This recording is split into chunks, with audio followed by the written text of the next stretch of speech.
दोस्तों, ज़्यादातर लोग सोचते हैं कि ज़्यादा सवाल पूछेंगे तो सामने वाले को लगेगा कि हमें कुछ नहीं आता या हम अनएक्सपीरियंस है। लेकिन सच तो ये है कि सवाल आपके कम्युनिकेशन को ना सिर्फ गहरा बनाता है बल्कि आपको नेचुरली स्मार्ट दिखाते हैं। जब आप सवाल पूछते हो ना तो सामने वाला फील करता है कि आप जेन्युइनली इंटरेस्टेड हो और सवाल पूछने से कन्वर्जेशन का पूरा बोझ आपके सिर से उतर जाता है। सामने वाला ऑटोमेटिकली अपनी बात खुलकर बताने लगता है और आपको बस फ्लो को पकड़कर कन्वर्जेशन को आगे बढ़ाना होता है। दोस्तों, बहुत बार कम्युनिकेशन में हम ये सोचकर घबरा जाते हैं कि बीच में रुक गए तो सामने वाला क्या सोचेगा। लेकिन यकीन मानो, साइलेंस भी कम्युनिकेशन एक हिस्सा होता है। हर वक्त लगातार बोलते रहना जरूरी नहीं है। कई बार छोटा सा पॉज कन्वर्जेशन को और भी पावरफुल बना देता है।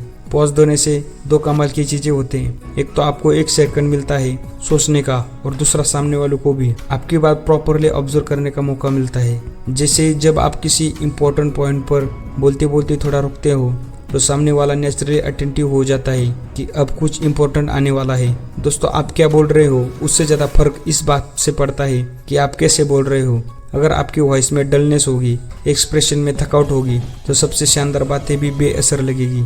लेकिन अगर आपके अंदर एक हल्की सी पॉजिटिव एनर्जी होगी तो सिंपल बात भी इंटरेस्टिंग लगेगी। अब यह एनर्जी का मतलब ये नहीं कि हर टाइम लाउड या और एक्साइटेड रहना है। एनर्जी का मतलब होता है प्रेजेंस में ये दिखाना कि आप मोमेंट में हो रही पूरी तरह से वहाँ हो। वैसे ही जैसे किसी अपने के शादी में हम नेचुरली खुश होकर बात कर रहे हैं, वैसे ही कम्युनिकेशन में एक अलाइव फीलिंग चाहिए। दोस्तों, हमें अपने कंफर्ट जोन को धीरे धीरे तोड़ना होगा। ये कम्युनिकेशन में सबसे बड़ा गेम चेंजर होता है, अपने कंफर्ट जोन से बाहर निकलना। लेकिन ये कोई ड्रामेटिक जंप नहीं कि आज हम स्टेज पे चढ़ गए और हजारों लोगों के सामने बोलने लग गए।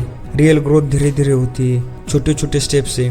जैसे अगर आप अभी सिर्फ दोस्तों के बीच कंफर्टेबल हो बोलने में, तो कोशिश करो किसी अननोन व्यक्ति से कैजुअली बात करने की, चाहे वो दुकानदार हो या नया कलीग। दोस्तों, हमें अपने आप से कनेक्शन बनाना होगा, क्योंकि कम्युनिकेशन सिर्फ दूसरे से कनेक्ट करने का तरीका नहीं है, ये खुद से कनेक्ट करने का भी जर्नी है। अगर खुद के इमोशंस, खुद की फीलिंग्स, खुद की स्ट्रेंथ और खुद की वीकनेसेस कनेक्ट नहीं हो पाओगे, दूसरों से भी सही से कनेक्ट नहीं कर पाओगे। जब आप खुद को अच्छे से समझते हो तो आपकी बातचीत में एक अलग तरह की ऑनेस्टी आ जाती है जो सामने वाले को डायरेक्टली फील होती है। अपने आप से कनेक्ट करने का सबसे सिंपल तरीका है खुद से बातें करना। कोई स्ट्रेस, एक्साइटमेंट हो, डर हो, उसको इकोनॉली करना सीखो। दोस्तों, हमें गलती से प्यार करना होगा, हमें परफेक्शन के पीछे नहीं भागना। हम अक्सर सोचते हैं कि हमारी हर एक बात एकदम सही होनी चाहिए, हर वर्ड परफेक्टली निकलना चाहिए, लेकिन रियल लाइफ में ऐसा कभी नहीं होता। छोटे छोटे स्लिप अप, गलत शब्द, थोड़ी ग्रामर की गड़बड़, ये सब नॉर्मल है। लेकिन प्रॉब्लम तब होती है जब हम इन छोटी गलतियों से डरने लगते हैं, शर्माने लगते हैं। कम्युनिकेशन का असली मजा तब आता है जब आप अपनी गलतियों को एक्सेप्ट करना, उनसे मजे लेना सीख जाते हैं। जैसे अगर आप बात करते हुए किसी वर्ड को गलत बोल दो तो हल्की हंसी में उसे सुधार दो बिना किसी गिल्टी के। इससे सामने वाला भी रिलैक्स करता है और कॉन्वर्जेशन ज्यादा ह्यूमन बनती है, रोबोटिक नहीं। क्योंकि सबसे स्मार्ट बात वही होती है जो दिल से निकलती है और सामने वाले के दिल तक पहुंचती है। तो दोस्तों, ये इंफॉर्मेटिव वीडियो देखने के लिए वीडियो को लाइक और चैनल को जरूर सब्सक्राइब कर देना। धन्यवाद।